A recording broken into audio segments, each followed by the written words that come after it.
Welcome, friends, to the Someone Gets Me podcast. I am your host, Dianne Allen, and I am so delighted that you're here. This podcast was created because I believe there is a visionary leader inside each one of us who is waiting to be seen. In each episode of Someone Gets Me, you will hear useful tips from successful visionaries who will share their stories about how being seen has allowed them to take their vision out into the world with action. Consciously Creating Your Life with Kristy Peloquin. Hi, everybody. I have a great guest for us today. I met Kristy at SANG, which is Supporting Emotional Needs of Gifted conference. And the minute she opened her mouth and started speaking, I'm like, oh, I have to know her. Well, come to find out, we have so many similarities and so many other diverse parts of our lives. This is going to be a great show. So get your tea. Get ready to sit back and enjoy a really amazing conversation with a woman who's been a professor, who is a poet, who is gifted, who has a nonprofit, who serves other people from her heart, and more. So talk about somebody who's smart and creatively smart. There you have it. All wrapped up in this really cool person from Texas. So we're going to talk about consciously creating the life of your dreams and whatever else comes up. So Kristy, welcome so much to the show. Thank you. I'm so excited to be here. And that intro made me teary. Well, let's don't start with crying. No, we won't start with crying, although we may cry, but we won't start with crying. What I'd like to start with, though, is it's beautiful to meet somebody who appreciates and understands their own diversity, their own intricate. There's way more going on with us than one thing. And so I would like to have you kind of give us a Cliff Note version of a little bit about how you came to love and appreciate your multi-talents wrapped up in your one beautiful being. So I would say that came through crisis.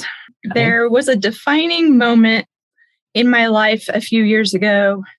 Gosh, I guess it's been about 10 years ago now, where I was crying in a bathroom stall at a job that I hated.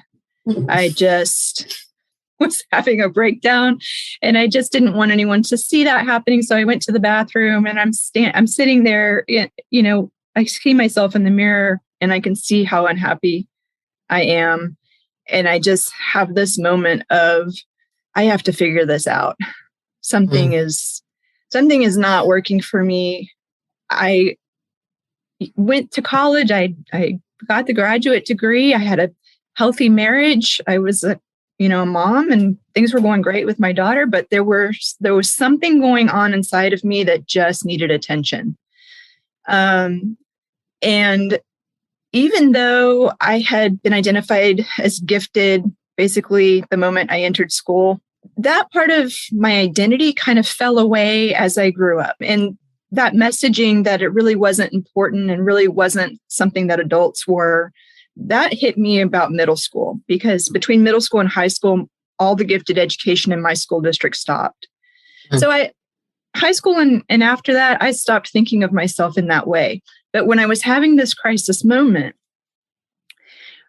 I remembered that part of myself. I remembered the word gifted, and I started to wonder, is that what's wrong with me? And so I found SANG and I found a therapist who specialized with gifted, and I started to explore that. But yeah, that was really kind of the, one of those sad moments when you just have to wake up a little bit to other things going on. So. Right. And so on the outside, everything looked fine. You had the degrees, you had the family, everything looked good. You had the good job and everything. But yet there was, I call it like the silent pain, this silent misery that eventually just erupts out because it's like a volcano, can't take it anymore. Yep, absolutely. So is that when you started writing poetry, or were you a poet before all this, before the crisis? How did the poetry play into helping you on the other end of this crisis? Because I'm assuming that it has something to do with it. Kind of, yes. Okay, so poetry, I have been writing it since first grade. I have little kid stick drawing poetry books. And I even have my little award for first grade of having written one for a book contest. So that piece of my life, this relationship with language, and it's more than language. It's more about a way of seeing, has been consistent since I can remember. Nice. And I very much get that from my mom. My mom read to me a lot and exposed me to the power of stories and words and imagination. And I definitely credit her for that inspiration. But poetry, it's almost like my knee-jerk reaction to the world. It's the fabric of my thoughts, if that makes any sense. You're making perfect sense. Yeah. And so I'm sorry, I forgot the other part of the question, but yeah. So how did your poetry help you? Like, okay, so you're in the bathroom stall crying and you find a therapist, and maybe the gift is what's wrong with you. But I tell everybody, your gifts are not what's wrong with you. They're what's right with you. And the culture has it backwards. And so it's not a liability, it's an asset. And we have to turn that belief system around so that we realize that there's nothing to fix. There's nothing wrong and there's nothing to fix. Absolutely. I can't agree with that enough. It's a mind shift. It's a shift that we have to take inside of ourselves also to become empowered about that. Mm-hmm. So I would say, even through the painful moments, poetry continued to be my reaction to my world, both the good and the bad. Mm-hmm. So even in the pain, I'm writing the pain poems, right? It's still coming out. It's coming out. And in a way, it's sort of like, it sounds strange, but it was sort of like my way of saying, like, you know what, Kristy, I understand you, Kristy. It's like, I understand these poems. Mm-hmm. And so in that way, it's sort of like, I feel less alone if I'm creating that. It doesn't matter to me if other people are understanding those poems or even seeing them. It's more about having a relationship with some deeper part of me that's important. Oh, that's beautiful. Yeah. And that's that connection that's so vital. Mm-hmm. And that poetry is the bridge. It's the language, the lens. And it's the strangeness, right? Because I think part of my pain of that particular moment that I'm talking about with the job was that it was so normal and it was so conforming. You sit in your chair, you type things on the computer, you answer the phone, you do your thing, you check out at 5, and it just, that kind of monotony. As much as I wanted to convince myself that I could do that, and walked the road of trying to convince myself that I could do that in multiple jobs, the reality is I cannot do that. I have to do something else. And so I have to have contact with things that are strange, because in my life, the strange is the beautiful. It connects to me, to the spiritual, things that we can't know, the ether, the inexpressible, like all of that is a consistently running part of me that I need to be in touch with. And so conformity and this normalizing of my work life, it was running, incongruent to my, I guess we could call it my soul. I feel like that might be a little cliche, but to the way that I operate inside. Right. So. Right. It feels like it was like a civil war. It's like your essence and your being, the being of Kristy was the non-conforming because of the creativity and just the experience of the world. And then there was this train going down the track saying, this is what we're expected to do. You're smart. You have to do it this way, and make it look normal, whatever that meant. And the answer to that's no, that's not how this is going to work. And so to me, it feels like, a civil war that finally erupted with, I just can't do this. This is not like if somebody was to tell me I'd have to sit someplace and work 9 to 5, Monday to Friday, doing whatever.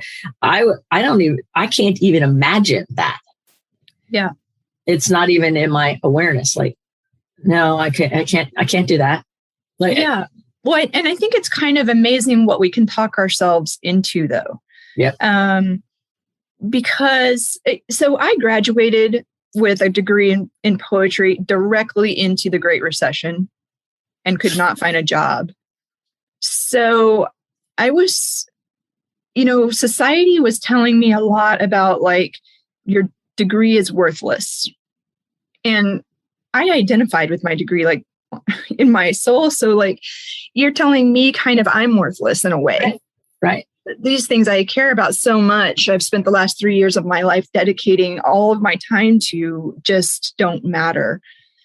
And I internalized some of that. And so I started trying to find like any job that would have me, like, and putting aside who I am just to find anything that I could do. And part of that was a survival, we need to make an income. But part of that was just being so frustrated with society's messaging that I was like, fine, you win. I'll do it. I'll do it your way.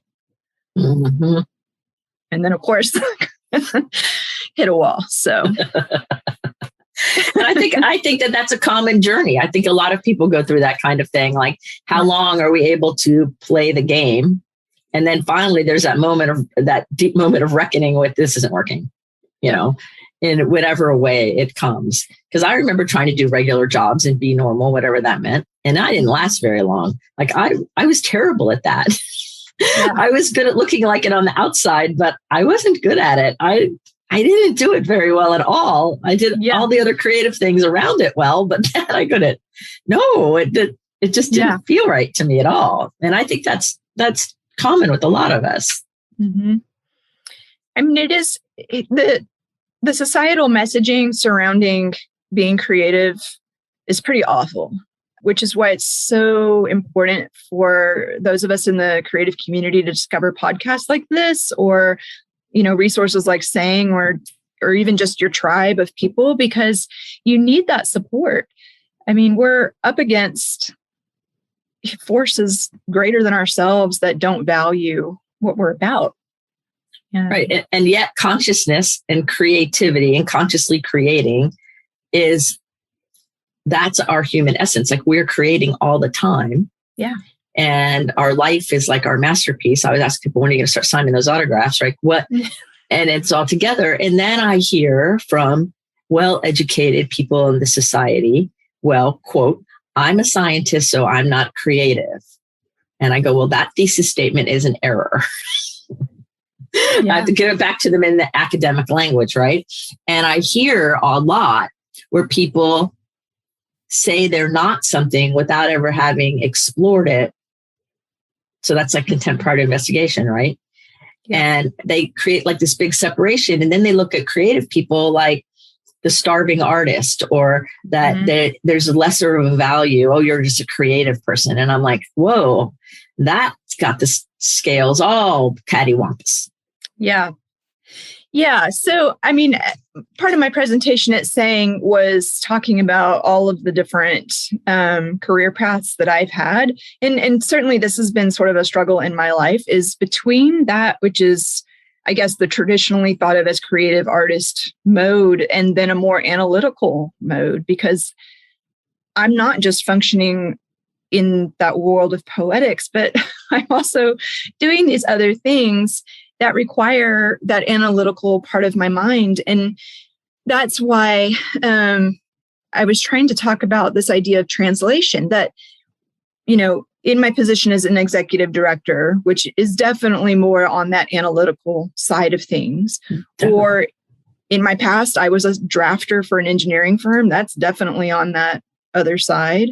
I have these pieces of my past that are they seem very incongruent with poetry. But for me, there is a connectedness there, because you are in so many positions as a gifted person drawn to taking something that doesn't exist in the world, or is an abstract concept, or is an idea. So in science, your hypothesis, right? Your thing that you're curious about, that's your creativity functioning. And then you're going to take that and you're going to work it with your skills that you have, your degree, your talents, and things like that. And you're producing something for the world that's new, right? And so I guess I just don't see it as being so black and white. Human beings are just all the gray area. And it's a gradient of analytical and creative. And that is the magic place. Yes. Yeah. And mathematics. My husband is a computer science, applied mathematics double major. And he's a programmer in his day life. And he does all of this other mathematic gifted stuff on the side. And that's intensely creative. You know, I mean, it's just look at the biography of any mathematician. There's a hint right there. Their lives. Right. And you can see it.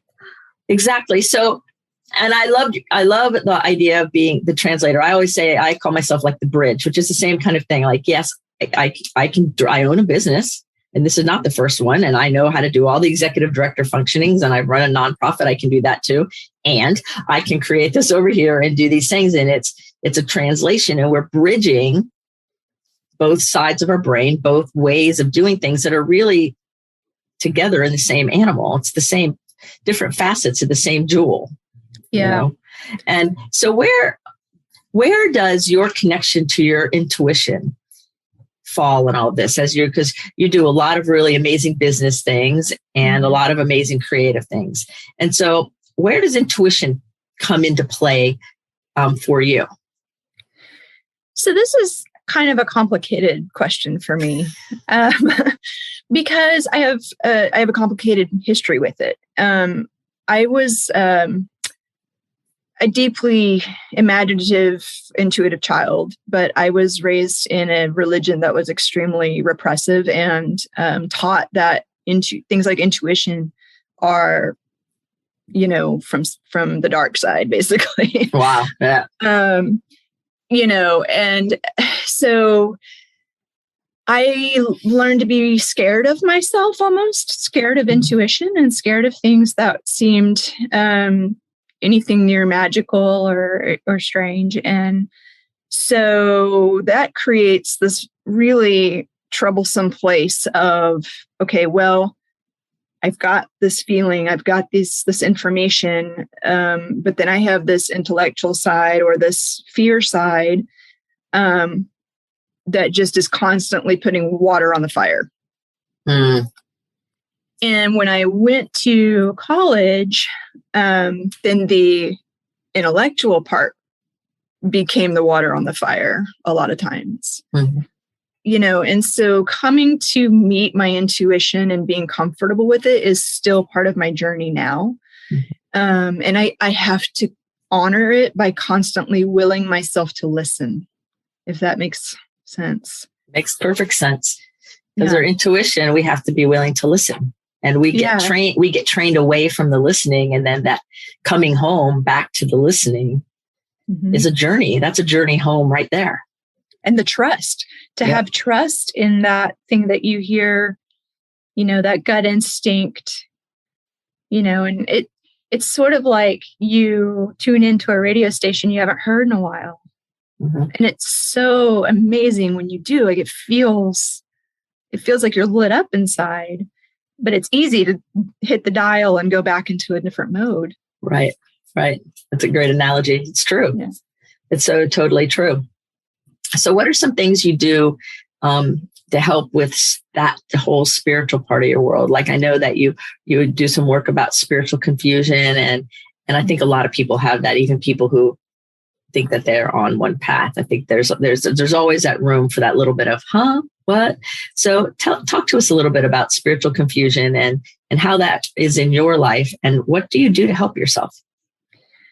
Yeah, so I think that it's been about staying in the place of openness with spirituality.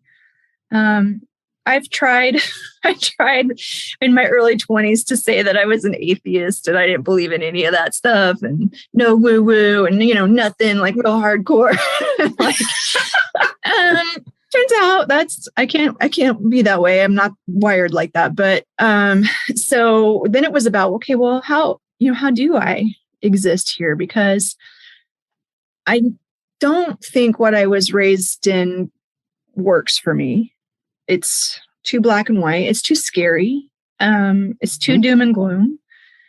At the same time, can I have a spiritual life that I can be comfortable with? Because it's clear that part of me needs that. And so I would say that cracking that eggshell began with nature and poetry, stepping into nature and looking at those images, reading poets like Mary Oliver, who really walks that line of like nature and spirituality in nature. And then intentionally, as I became braver and stronger, trying things. I went to a mystical shamanism class, and, it turned out it's almost like I'm adding things to my spirituality these days rather than saying no across the board to things. It's more like, what is in this that I like and enjoy? And how can I include this with what I think? Because if you really think about like all the religions that are out there and all the human stories that are in there, there's so many beautiful little gems and glints of gold. And like, I want to put that all together as one story of my spirituality, my version of that. And so going to something like the mystical shamanism class, it was fun. I ultimately decided, maybe this is not what I want to do full time. But what it did for me was it connected me with the imaginative part of spirituality. If that, it's like, yeah, what if we hold the world this way and we think about the trees are connected to us and we're having a communication with them. So I enjoy that. Like as a creative journey in my mind, I enjoy thinking about things like that. Yeah. I did a cultural shamanism class where I had to fly to Canada, and we were with the Canadian First people. And I, in my academia self, thought we would be sitting in a little classroom learning about things. I was wrong. Totally wrong. Totally wrong. And we were out hiking in the woods and connecting to trees and talking to the hawks and doing all kinds of things that were just amazing and magical. And everybody who thought I was crazy for flying diagonally across the US to go to this 2-day workshop, they were the crazy ones. I got so much out of it because it totally blew my mind, and it was totally not what I thought it was. It was way better than I imagined. And we got to connect on different ways. And I took away some gems, and then there were some things that weren't for me, but a lot of it really resonated with part of my own journey. Mm-hmm. And so I totally relate to that, because I just remember going, I'm really doing this, huh? Yeah, I am. Yeah. Well, and I think for me, I would be, not telling the truth if I didn't say that doubt lives inside of me. It's just, and how the things that I was raised with, those fears, that is something that continually comes up and I have to sort of work through. Right. And so I don't want it to sound like just try all the things and you'll be fine. It's more about like, for me, I need a lot of information coming in because I'm curious about a lot of things. And at the same time, this is where that spiritual confusion comes in for me. At the same time that I'm adding those things to my repertoire of like what it means to be spiritual, I'm also writing some trauma waves still of pieces that, from childhood that just didn't work for me and that were really scary. But I think for me, it's important to be okay with sitting with that discomfort, because that is the reality of where I'm at. And it doesn't feel good. And yes, I have a lot of questions, and no, there's not enough answers, and that's okay. Right. So totally. It's totally okay. Right. Yeah. and sitting with the discomfort is a key, I think, because none of it, if we always stayed in the comfort zone, we wouldn't get anywhere, first of all. And even then, sooner or later, that comfort zone would become uncomfortable. Yep, exactly. And so we have to have that willingness to sit with it and all of those kinds of things in order to have that connection, that essence and that connection in a way that matters. And there's no words for it. Yeah. I mean, that's what we're trying to translate, right? Right. And so I'm like sitting here going, well, we're consciously creating our life because it's our consciousness that's creating it. But then we also are doing these actions over here. And you might think you're not creative, but you are creative. And everything, don't believe everything your brain says. Just don't believe everything your brain says, because it's not totally true. Most of it's old news. Yeah. And fake news. And fake news. Yes, we can add fake news to that. So part of it is that being willing to be in the process of it all and everything. And since you're such a really good translator, if somebody's listening to us right now and they're going, oh yeah, I was gifted when I was a kid. I didn't think about still being gifted as an adult. And they're kind of curious about how come it matters. And they're listening to you right now. That what would you tell that person whose curiosity is piqued by our conversation and they're not really sure where to go or what to do or how to think? What would you say to invite them to go forward? Yeah. I mean, I think the G word is complicated. And I think some of the definitions of gifted that some people have encountered in their lives lend more towards, oh, that just means you made really good grades. And I think it's important before I answer the question that you've asked to kind of talk about what it means to me, because it doesn't mean you made straight A's. The gifted program that I was in was more about divergent thinking, meaning you don't think the same. Your thinking looks like this and normal thinking looks like that. And so some programs in schools I realize are a little bit more like, well, you've made straight A's and so therefore you must be the G word. But I'm definitely talking about something more creative than that, more expansive of a definition than that. Yes. And so I think if you're an adult, a gifted adult, and you're not calling yourself that anymore for whatever reason, I think it's a great question to ask, well, what if you did connect with that definition of yourself? What would that look like? What would that be like? What would that mean for you? Would it help you connect with a different part of yourself that needs to come into the light now? That was kind of my journey. And as far as resources go, there's so many great books. And there's so many things out there. I discovered a lot of my books through Great Potential Press. And through Saying, because Saying has a list of therapists that they used to. I don't know if they still do, but they do. Yeah. And I also just think it's important for you to find your tribe, because just like in the spiritual search, that I do, and some things fit and some things don't. I mean, that's going to be the same with looking for your tribe. Like some of the creative community might be your people, and other folks that you meet may not be for you. So it's, I guess, just have that curiosity would be my curiosity. Advice. Yes. Curiosity was the next thing on my mind to ask you about. So thank you for just feeding it right to me. Right. I'm going there. And I think that curiosity and play and fun are paramount when it comes to our growth and our being conscious and being aware and being creative and being living, right? Yeah.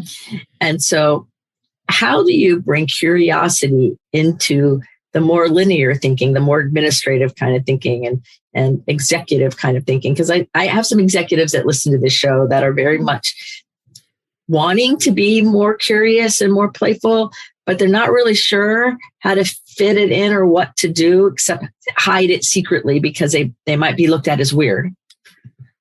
And I identify with that. So I kind of thought you would. So what would you say about that? Like, because curiosity is where it's at, right? And that's really the starting of everything in science and in business and in creativity in all of its forms. It starts with curiosity. So what would you say to those people who are stuck thinking that curiosity should be hidden? Yeah, well, so I think, again, it kind of comes back to that idea of conformity to me. And conformity, even in the position of being an executive, has some room to be challenged. And I think being your authentic self, or at least, having some authenticity about who you are, including the parts that are weird, that can be a really great way to connect with the people who are in your life, even in your work sphere. I think when I personally am in that place of like, well, business mode, can't let anyone see that I might have thought this was funny or whatever. Hide the dark humor, put it in the closet. Right. The more times that I sort of like don't hide that and actually just do it, maybe I keep it kind of tamped down, but I definitely sort of like, let the joke go, or right. Oh, wasn't that weird? Or isn't it strange that I do this thing? And I have curiosity about it out loud so that other people can think about that with me.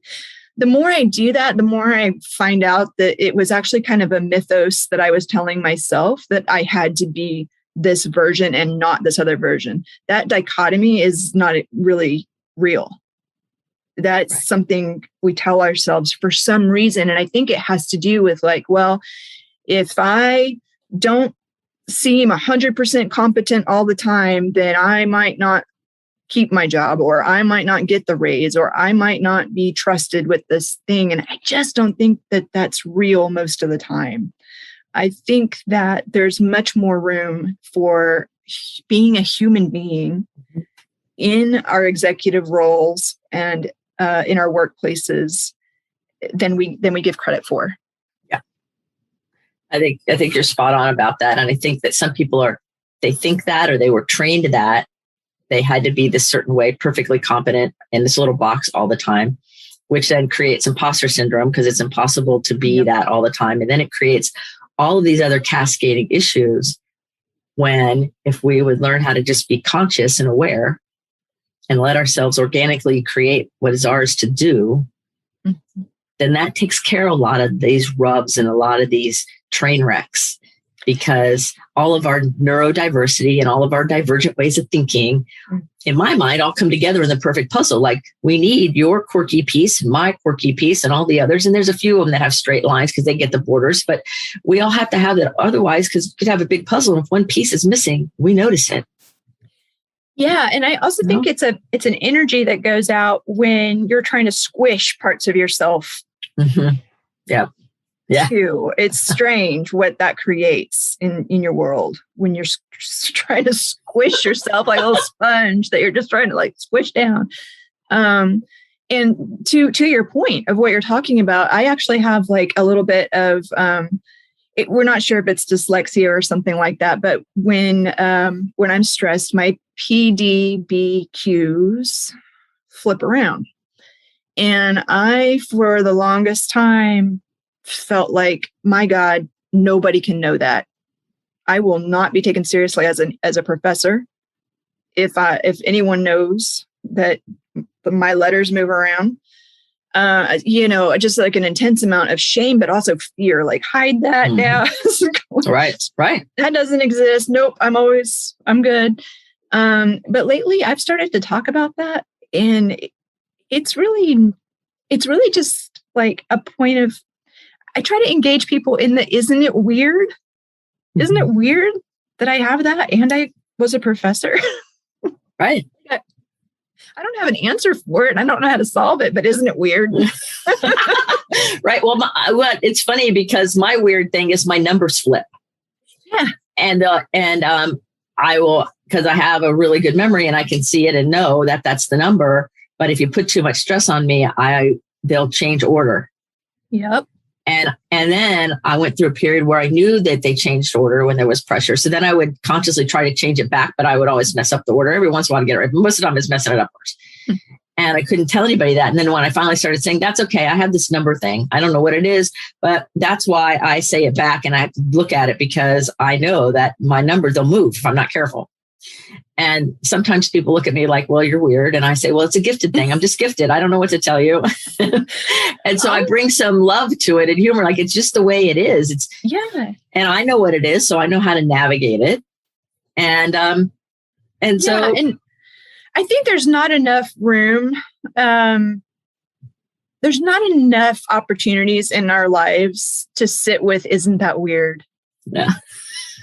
I really feel that. And that kind of connects to So I'm the founder of a nonprofit called Class Libre, and I'm trying to make humanities education available for under-resourced communities, because the humanities are that space of sitting with the question of, isn't it weird? Isn't it strange? Or let's look at this together. And part of like why I'm so passionate about that is my own observation that there's not enough time, place, safe environments where you can ponder things like that with other people. Right. And I really want to change that somehow.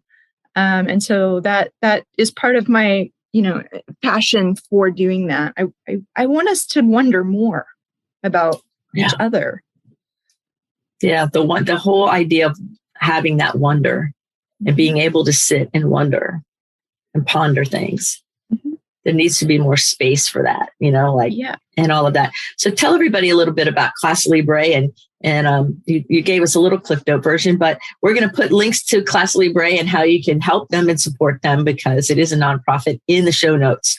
So, but I want Kristy to share with us a little bit about the project and what you see for it, the vision for it. And because I think it's a really noble cause, because my mother was a pianist, and I was raised with a lot of appreciation of the humanities. And I'm really grateful, because I didn't get it in other places that I might have. And right. And so when I heard about your project, when you mentioned it at your talk, I'm like, oh, that's so beautiful. So will you share about that a little bit? Yeah. And I want to share too that it's somewhat connected to my life story, because when you're raised in a very repressive environment, when you are not allowed to think except for in this box, these are the acceptable thoughts you can have. It's really difficult when you grow up to figure out how to get out of there. And you're not sure where is a safe place you can go to talk about those things. And so for me, when I started college and I encountered humanities classes, that was life-changing, because that was the first opportunity I had to have a cultural like influence and investigation outside of the box of thoughts that I had been given growing up. And so that piece of it, that gaining that freedom to connect with other human beings, was super powerful. So at Class Libre, we're still just getting started. So I just finished up the website last week, but we are all about trying to provide basic education in the humanities. And by humanities, we're calling that the fine arts, literature, music, culture, history. And we're trying to take it where it's always been, which is very academic.